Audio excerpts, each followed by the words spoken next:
Welcome to our 73rd Friday feature artist, and today we wanted to do something a little bit different and invite you into the home or into the studio of Clare James. I love art, but more than art, I love artists. I love their stories, I love their courage, I love their tenacity to get up in the morning and keep creating with no guarantees. Clare is one of those artists who touches you on every level. She creates from the heart.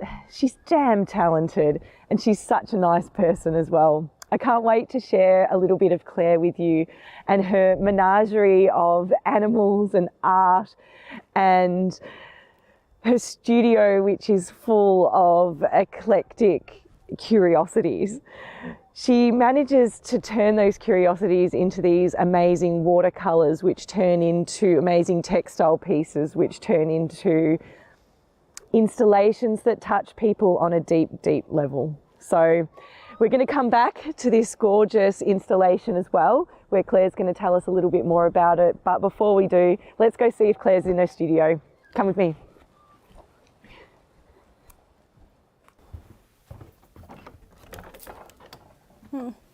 Hello. Oh, Bruce? Bruce is coming.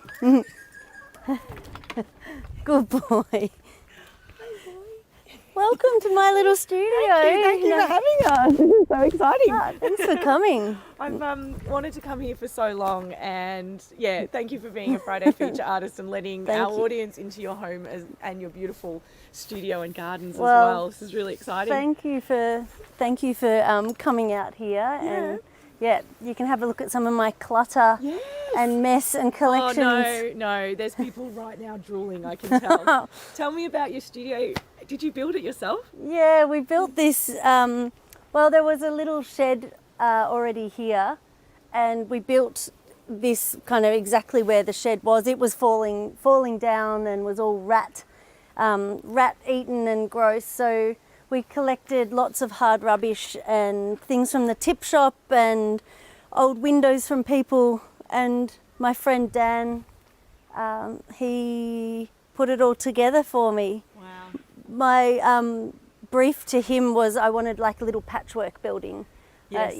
I wanted it to feel handmade, and we were on quite a tight budget. So free stuff, like some of these are old fencing palings and old floorboards. So we made a patchwork building. This is gorgeous. Yeah. Well, before we take a look at your gorgeous garden and meet more of your animals, I'd love to go inside and show people your artwork, because this is what we're Come in, right? Yeah. Let's do it. Come in. Well, here we are. We're in Clare's studio. Thank you so much for having us. This is like a dream come true. Thanks for coming. Tell me about how it all began for you as an artist. Oh, my sister and I, we're both artists, and we're the only two children in our family, so we only have each other as siblings. And when we were young, we grew up in the sort of the bush in Monbulk, and our parents, although they separated when I was quite young, I was probably about 6 years old. Before that, they were building a mud brick house together and building the mud bricks on the property. And Kate and I were forever digging the clay and making things.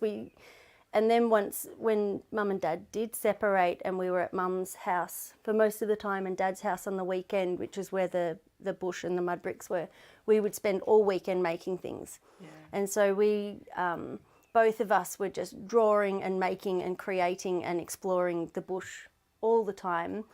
And then Mum was very crafty and had nature tables and collected things. So we grew up in two households that were very curious about the world. So I think, and had books and things like that around us. But we'd never been to an art gallery. I don't think we ever met an artist. Neither of us had any concept of what it was to be an artist. That was not in our childhood. But as we went through school, Kate's 2 years older than me, it was very clear that that's the direction both of us were taking. And so we ended up, we both did fine art degrees at the same time, but I was at the Victorian College of the Arts and she was at RMIT. Yes. And so we both did our undergrads at the same time. So for me, since that point, I was so young to do I finished my undergrad when I was 21. I was so young and I just didn't know how to be an artist at all. Had no idea. Who does? Yeah, absolutely. Like I finished my degree and I worked in a few plant nurseries for a while, and then I became a high school teacher and I taught art and some ceramics and some textiles and things for a few years, and then I had babies when I was 27. Yes. And so I didn't really start being an artist in a studio every day until both of my kids were at school full time. Yeah. So that's about 6 or 7 years now that I've been, every day turning up, no matter what, turning up to my studio and working for the day, kind of in school hours, but just building up a practice of practicing what I do.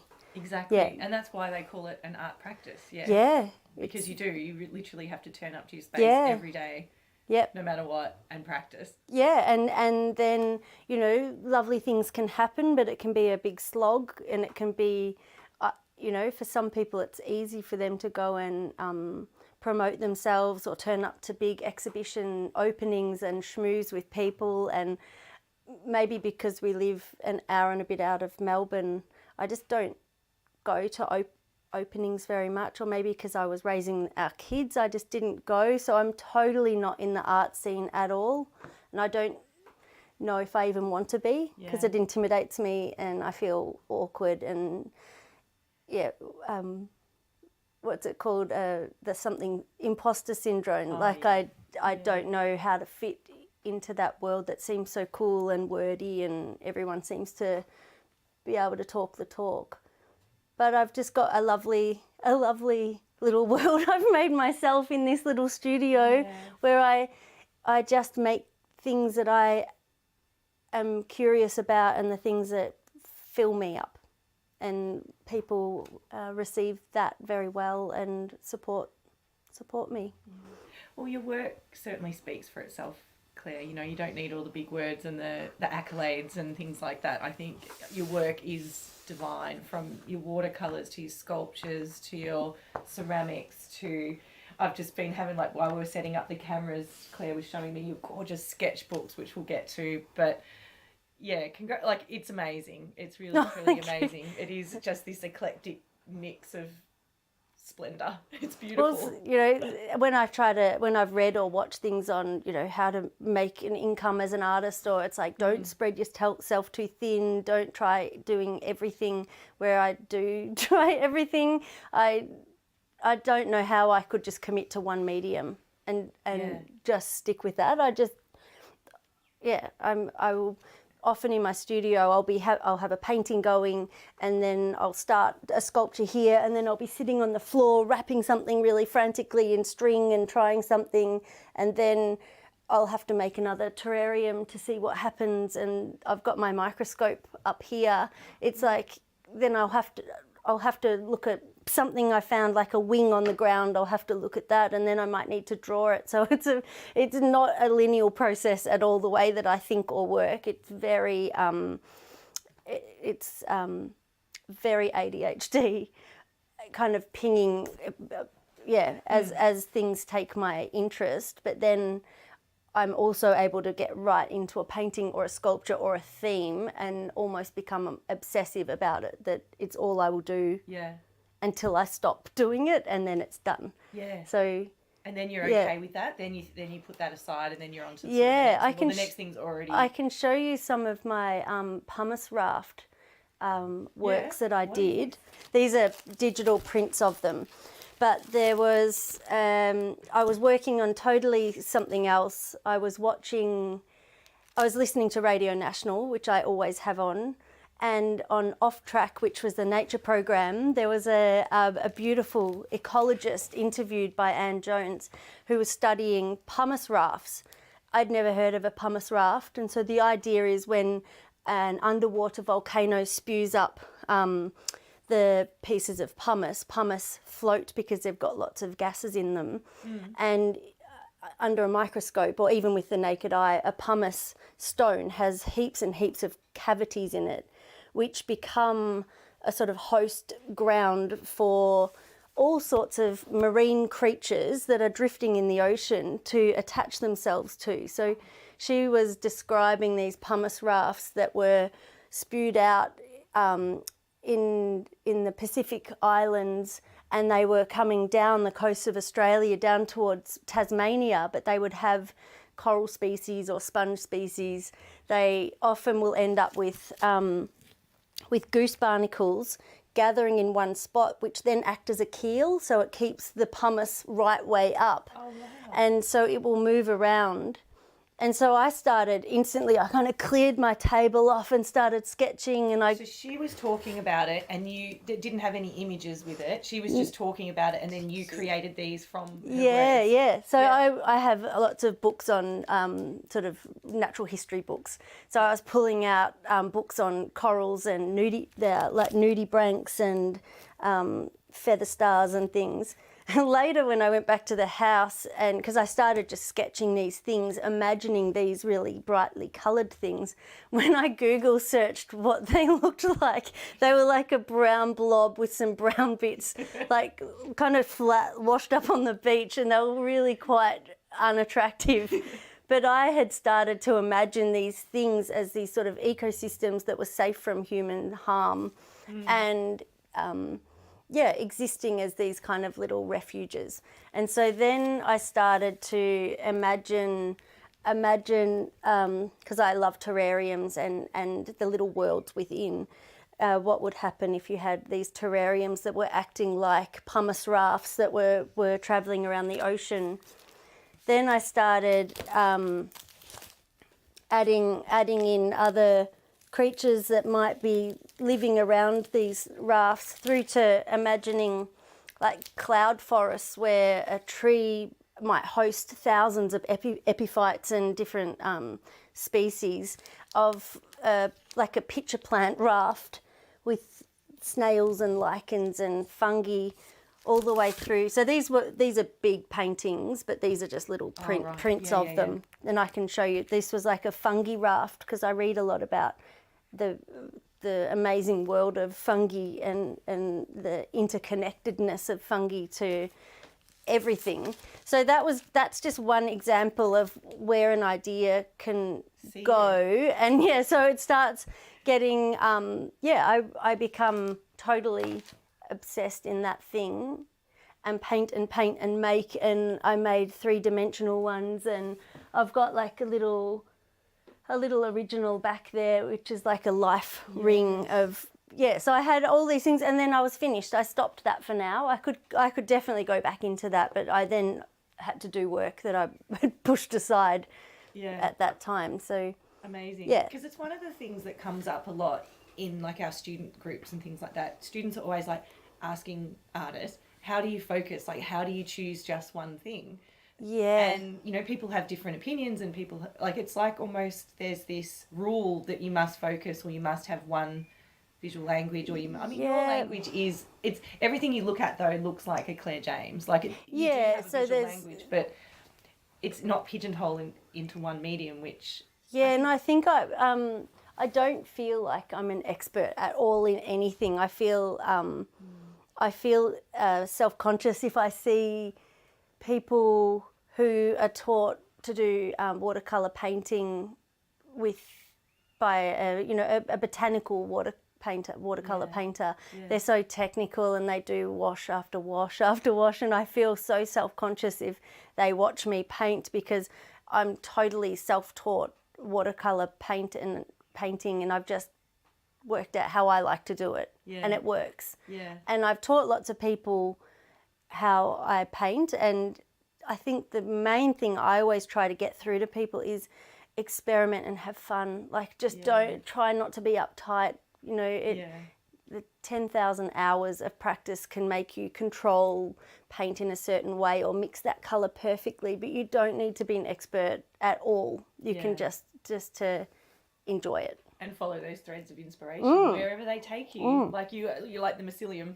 Yeah. Just follow that, and you just don't know what's going to happen to you. Everything's connected in some way. Absolutely. And so my my studio is quite a reflection of who I am. Like I wear my heart on my sleeve in the world, and you kind of get who I am by being in here. That it's a collector's, like I'm a little bit of a bowerbird and a little bit of a, you know, there's a tank up here which has water in it, but it's got all these tiny little creatures, and it was just water I collected out of a pond. At the time, all those little water snails, they were eggs. I didn't know they were in there. And they've been thriving, and there's all of these other, you know, amazing nematodes and things in there. I can get lost just staring at that. But then I remember I've got to be a grown-up, and I've got to, you know, like I have commissions and I have applications I need to work on, and I need to invoice people, or, you know, so this pull between my brain that just wants to... And do they teach you that at art school? No. Okay, so when you're at art school, you know, you're studying your colour theory, you're doing practical work, you're doing... it was all conceptual for me. All conceptual, yeah. All concept based. It was the only practical thing that was 3 hours of life drawing a week. There wasn't any other class that I was in the drawing department, and although it was great fun, amazing people, all it was how to make conceptual art. Wow.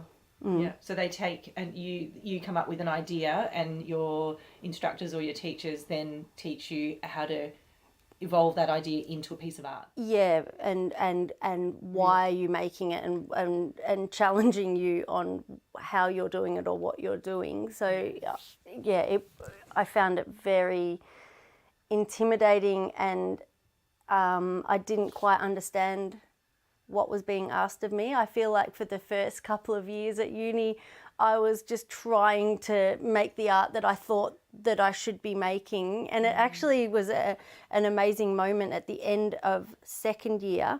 I was making art that I thought, you know, kind of cool, contemporary installation art for uni. And at home I would sit while my mum was on her sewing machine, and I would sit, and I had a $10 packet of watercolours that I'd bought, and I would sit and paint my pets and paint weeds from the garden. I'd pull them up, roots and all, lay them down and paint them. And I had to have a body of work for a tutorial the following Monday, and I just got obsessed in painting. And Mum said, take your watercolours. And I'm like, no way, like watercolour is so not cool, and I can't, you know, I was like 19 years old, and you know, just so insecure, I suppose, around all of these real academic thinkers. And I just felt so young. And Mum's like, take them in, they're beautiful. And I'm like, I have to take them in, but they're not beautiful, and I'll get kicked, you know, I'm going to get laughed at, because someone had done a self-portrait where they literally like stabbed an apple with a knife through a plinth. That was their self-portrait. And then someone else had like thrown something at a wall, and that was their self-portrait. And I'd gone home and like done I looked in the mirror and I did it. This was one of our first projects like that we had to do. There were only 2 of us that were year 12 leavers, and the rest were mature age. There was only, I think, 13 people in our whole year. Yeah. And anyway, I put up my watercolours in this room, and everyone's sitting around, and the lecturer came in, and he walked around the room silently, and he's a beautiful man, but he's very intimidating looking. Bernard Sachs. He's got this big handlebar moustache, and he's got a polished head of no hair, and big boots, and this long jacket, walking around. And he said, who's responsible for this? And I was like, oh, that's mine. And he just went silent, and I was like dying. And then he said, why have we never seen these? And I said, oh, I just kind of do them at home. And he said the biggest compliment of my life, which I don't even believe, but he was like, eat your heart out, John Wolseley.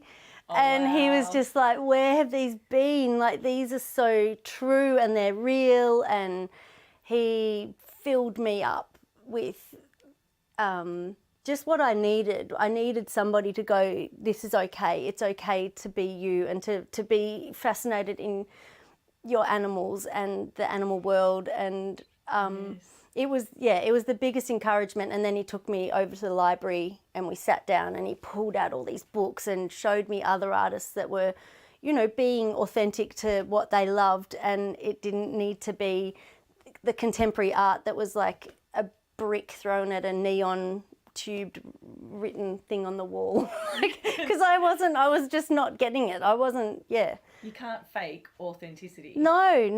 And it felt, I was drowning at uni. I really was. I was really good at drawing and being creative, but it will take me a lifetime to be able to think the way that the academic artists think. It doesn't come naturally to me. Well, we don't want you to think any other way than you do now, because this is fascinating. And I'm just sitting here, loving listening to your stories, and thank goodness for that lecturer at university for you. And for us as well, because we get to sit here and now witness this. I would have kept hiding my you know, even with my slugs and snails. Yes, tell me about these. You know, these, I feel like I'm talking a lot. Is that okay? Yes, please talk. Okay. So when my children were younger, I have my whole life I have struggled with my mental health, and I have a well-developed anxiety disorder, and that has come up and down at different times of my life and become very debilitating at times.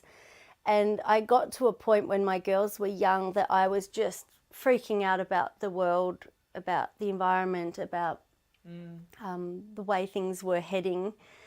And if I wasn't a mum, like the feeling I had was, I want to get out of here. I want to go to the forest. I want to go to the desert. I want to just sleep under the stars and disappear. But, you know, I'm not going to. I'm a mum. And you did do that in your backyard, didn't you? So this is when I decided I'll sleep in the backyard for the whole month of March and try in a garden that I'm so familiar with. Like, I know it intimately because I'm a gardener and I've planted everything and turned the soil and I tend to my animals in there. I want to make a deeper connection with this place that I'm already familiar with. So I kept a nighttime journal. I set a few rules for myself that I could only read things that related to what I was learning or interested in. I kept a nighttime journal of what was happening.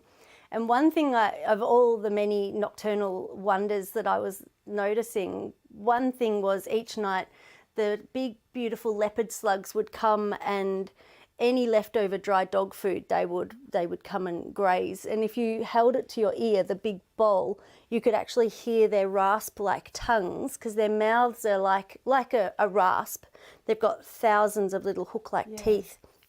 And so that fascinated me, and I started putting stretching fabric on big, black fabric on big embroidery hoops, and leaving that out with a couple of bits of dog food. And in the morning, the slugs have done all their silver drawings all over this fabric, and then I'd embroider it. And I started to make, so these ones are not painted. I started to make for an exhibition that was all about this body of work, some different leopard slugs, because I was just finding them so beautiful, and all their patterns were so different. But I also noticed the same characters or creatures, the same individuals each night. I learnt their patterns, so I knew where they slept each night. They're really habitual that they'll go back. To the same sort of place to hide each day. Highway or something. Yeah. So then I started to make some, and I thought, no one will want to buy slugs and snails. And there was almost a fight at the opening where people were waiting with the number of. I had about 40. Was this of on them. The plinth at the Warrenwood Art Show? No, this is. This is beforehand. Yeah, people were lining up, and by the time they got to the curator or whoever it was to put their red dot, someone else had bought their one, and there was people getting upset about it, and so they it was a slug fight. It was a slug fight. So then I made a concept for the Yering Sculpture Prize of one of the collective nouns for for slugs is a cornucopia.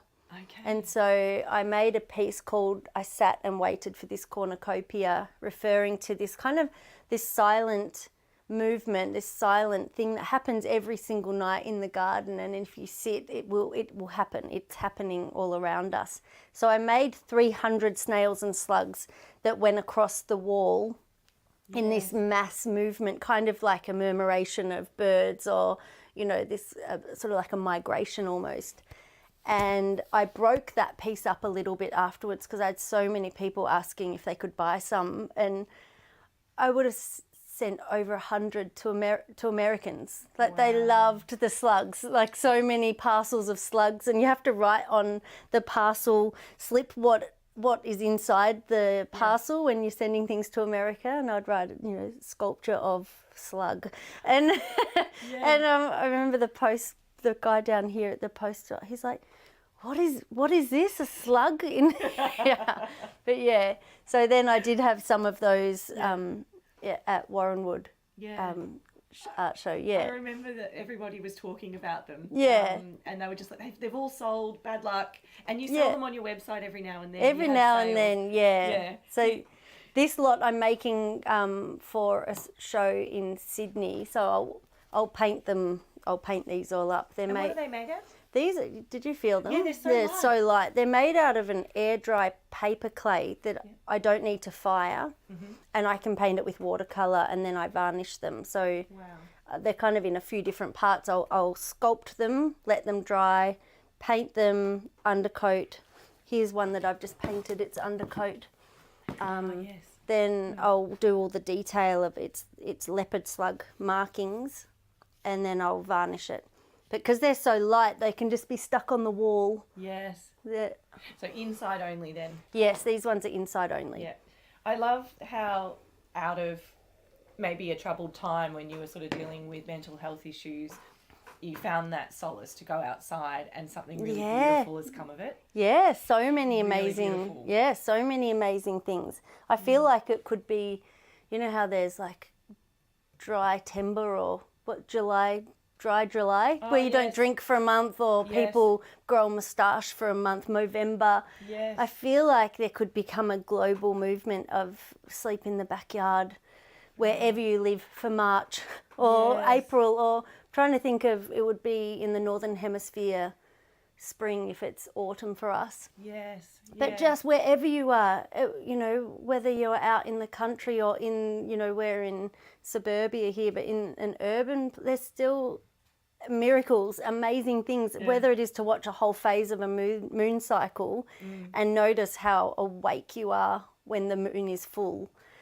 through to watching the same spider come out and spin her web every night that then she takes down by morning. So I never knew there was a golden orb weaving spider at our back door, pretty much, that every night spins her web. And depending, I was trying to understand why some nights her web was this big and some nights it was this big. And then the more I researched, I found out it's actually how hungry they are.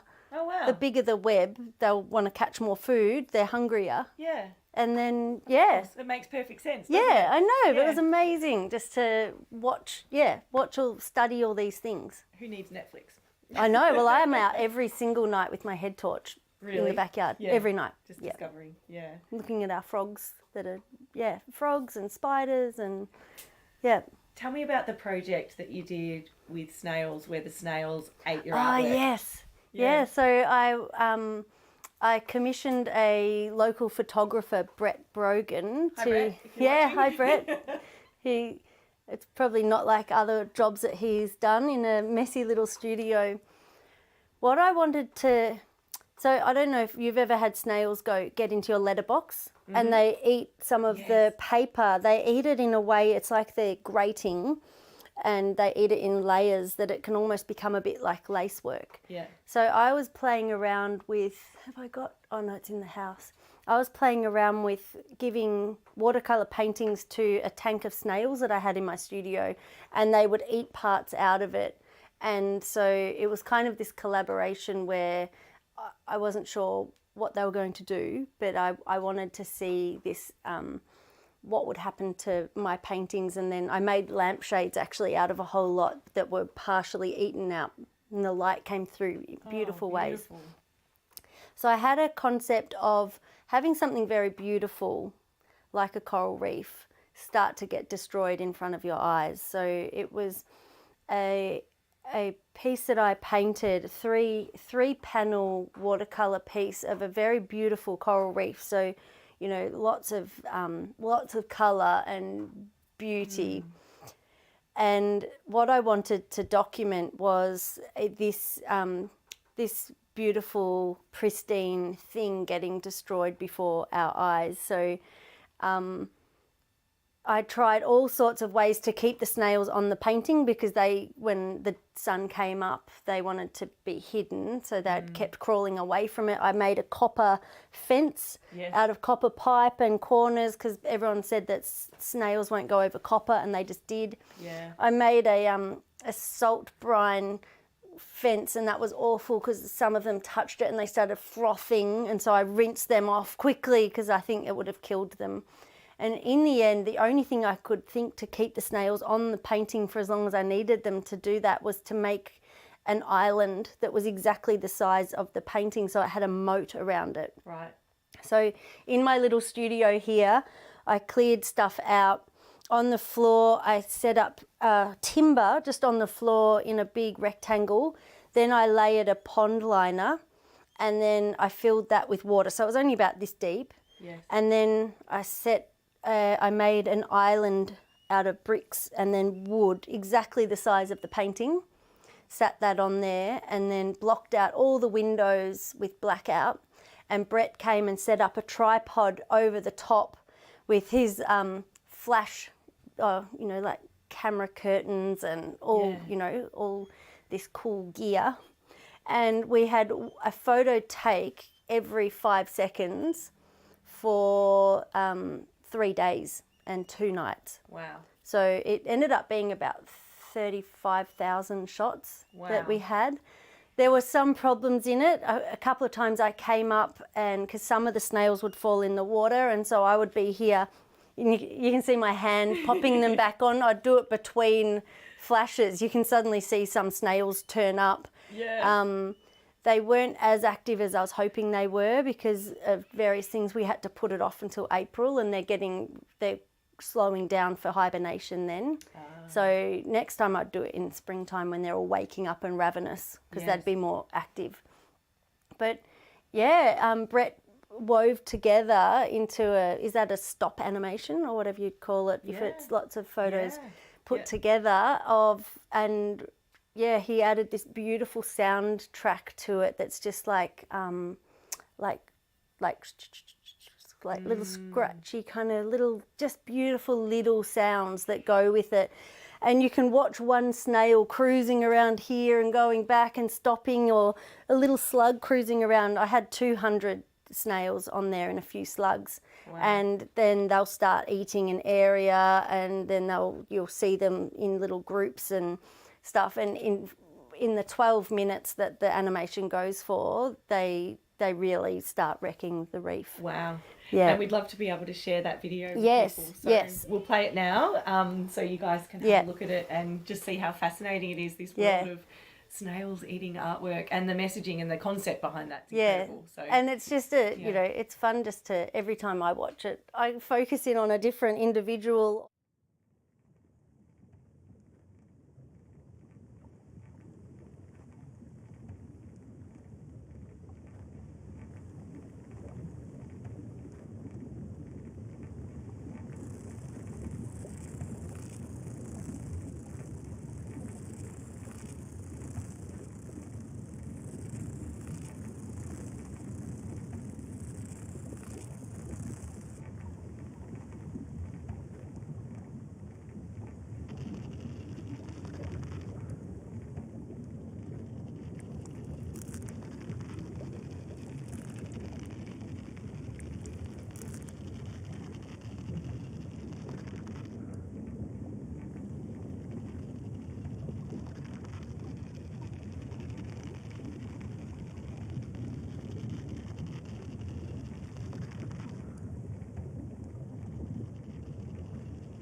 Fantastic. Yeah. And what was it created for? Was it just a personal project? Yeah. It was just something that you went, I want to do this. Yeah. Yeah. It's a big enough file that it could be projected on a proper screen. I thought it would be lovely to have it up at the NGV, Fed Square. Yes. That outdoor, I just think it would be lovely, or at the Botanical Gardens, or projected on a big wall somewhere, but I haven't worked out where. Yeah. But it could go out if anyone has a connections to somewhere that a snail film could go. It'd be a nice thing to have, particularly at an outdoor venue, I reckon. Absolutely. Yeah. Get in contact with Claire. Yeah. Her Instagram, you must follow clarejames.art on Instagram. It's just a delight to watch you interact with your animals, your relationship that you have with the garden, with the earth, with the artwork. It's incredible. Tell me about animals and why they're so much part of your life. Like, you've got Gloria, there's Bruce who's having a little snooze.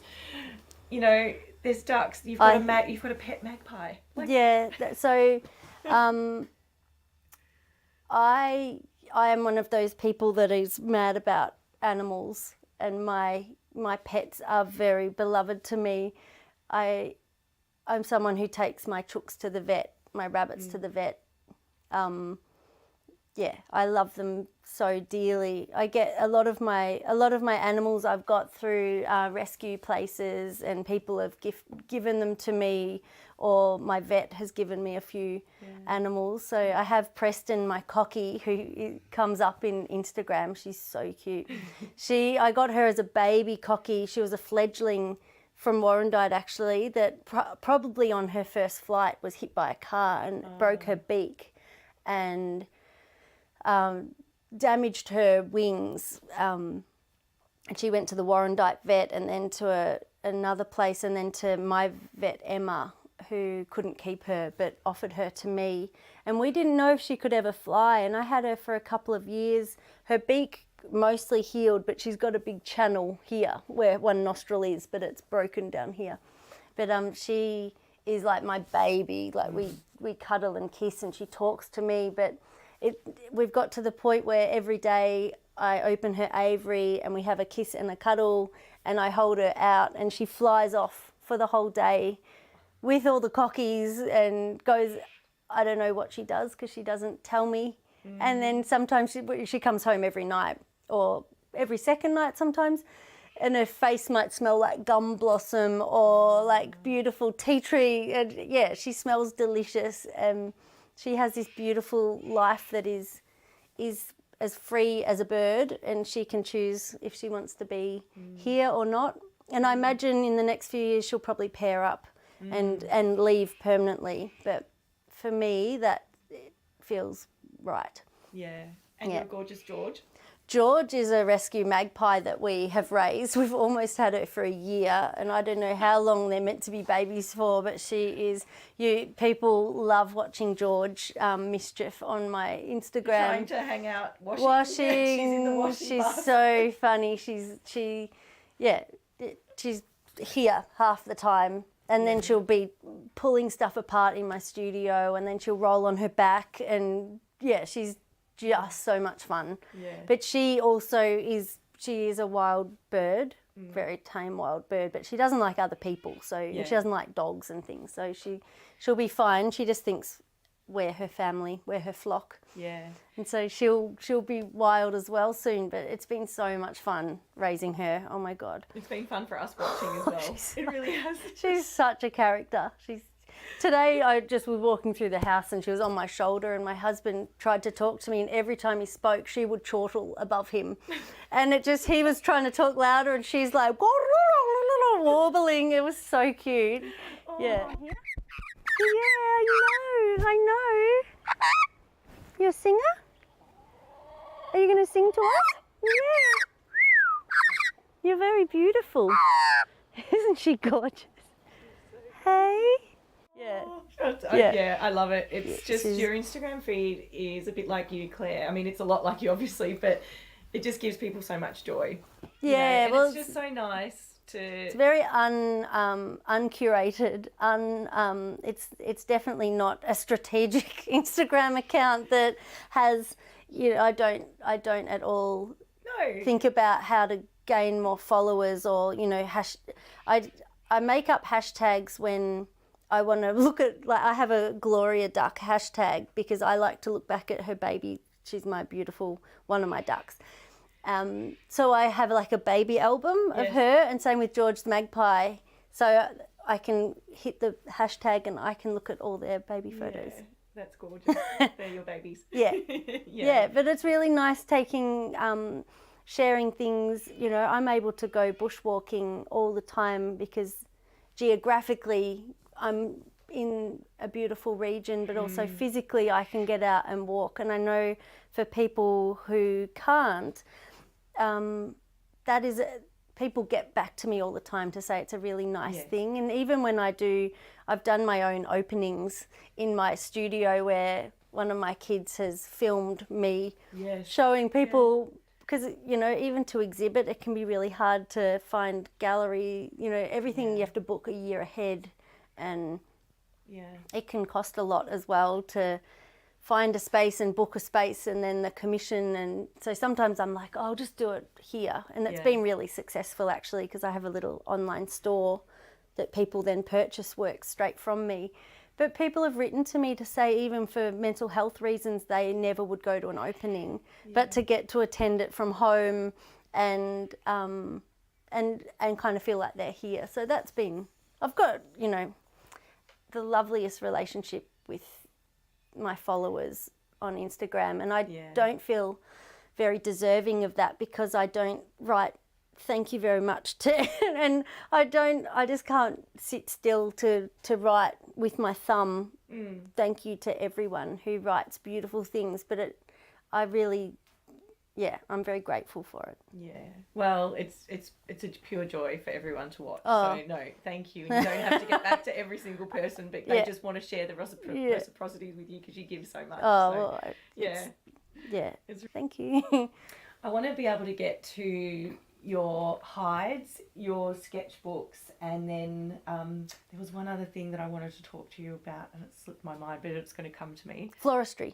Floristry, yes, and yes, your grottos and things, and your gratitude grottos. Yeah. So we definitely want to cover that. So tell me about. Do you want to start? Should we start with sketchbooks? Yeah, because there's some on the table. Okay. Yeah. Great.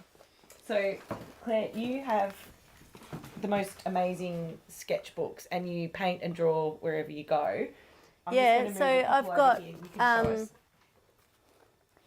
so when I've gone travelling in Australia particularly, I haven't gone overseas very much, little bit, but I always keep journals of all the places that we go, and there's some boring pages I've shown you. So some of the animals that we see, or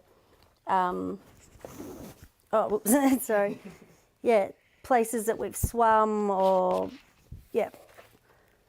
things like that along the way, and what we've eaten, and then this is beautiful. So some of the different species that I'll see while we're snorkeling, or this place, Kennedy Range, there were so many flies, like we nearly went insane. They got into your corners of your eyes. They must have been super thirsty flies. I ended up cutting up part of our tent and making us fly veils out of some of our tent, which was pretty funny. That's desperate. It was so desperate. So these are just the journals that I keep. Oh, this is cute. This was what we did a 4-month trip with our kids. This was our setup. Wow. My little teapot that I took. So then I've got all of these. They're amazing. These I worked out on our last road trip that I could paint while my husband drove. So I had like a stable table and just my little set of paints. And so just looking out the window of the landscape changing as we drove, and I ended up with, like you can see, a lot of a lot of paintings here. Because those who are not familiar with Australia, you can drive for 12 hours and not see too much. So except for a changing landscape. The changing, I'd try to stop, and then I was like, oh my God, like it just got, like it's so amazing. Oh, like this is gorgeous with these colours. The gestural mark. This was driving into Pernalulu, and it was so bumpy. It was like this, and so I drew these ones in with pencil. Wow. And then when we were camping, I looked at the colour of the landscape. So they're the only ones. Like these were all drawn in the car while we were driving. So I've got all these lovely little paintings. That was Pernalulu. So yeah, some of them, but just the colours changing as we went. I want to do something with these. I don't know what. It'll come. And then I've got these little postcards as we were crossing over the Nullarbor Plain and into South Australia. There was this storm that was kind of changing and following us. It was beautiful. Wow. So these, I did do a project. Somebody babysat Gloria for me.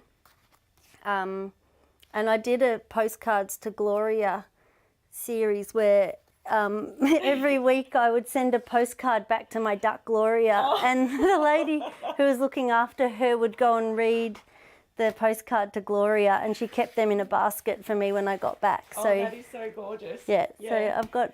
And you do transfer your watercolor artwork onto fabric as well, and you make like baby rugs, and I've seen board games. Yeah, that's well. right. Like, and I have a lovely local lady who's a single mum, and she just sits and sews in her house. Yeah. And so she'll sew pencil cases and things for me.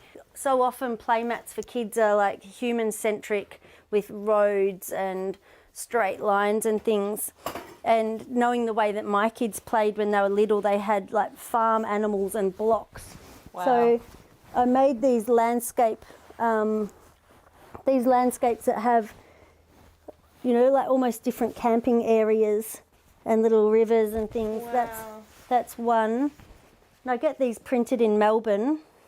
And then Jackie, the sewing lady, that's a rivery one. Wow.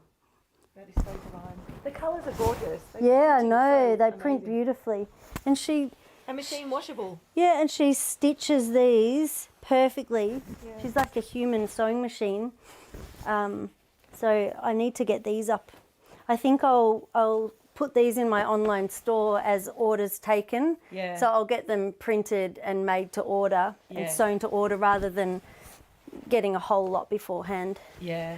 So keep an eye out on Claire's website, because you often have pop-up sales, don't you? Yeah. Where you have like special and a whole heap of work that you've developed is for sale, and it goes pretty quick. And I have posters and things that I always sell. Yeah. Part of trying to make a living as an artist and trying to have some different income streams, I get some things reproduced, like I painted up a times table, 2 different timetable sheets when my kids were learning their times table. I went out to buy some and they were all so ugly, like computer generated in primary colours, and I was like, ugh, I'll paint them. It comes back to your teaching, yeah? Yeah. So I was just like, I'd much rather that. Then I ran a workshop at Diggers Club on keeping backyard poultry, and I just made a big poster for the workshop, and then somebody asked if they could have a copy. Yeah. And so I just get these printed locally on recycled paper. This was just garden creatures. I've had beautiful feedback from people who's like, someone wrote, my 3 or 4 year old each day chooses one of the creatures for that day, and we have to find it that day in their backyard. And lots of people have got, they're kind of all, back of the toilet door kind of posters or bedroom posters. Yeah. And how gorgeous, how special. Yeah, I know. Yeah. It's really nice. People always get back to me to tell me how things are being used. It's very sweet. And if it's not enough, you do large installation work as well. Yeah. And you create huge hides. Yeah, isn't it? Oh, wow. So Claire, tell us about this gorgeous hide and how it came to be. I had a concept drawing that I submitted to the Yering Sculpture Prize, which is an annual big sculpture exhibition and art prize at one of the big wineries around here. So I wanted to make some sort of a nesty hide using the grasses on the property of Yering. So I harvested all of this from their gardens.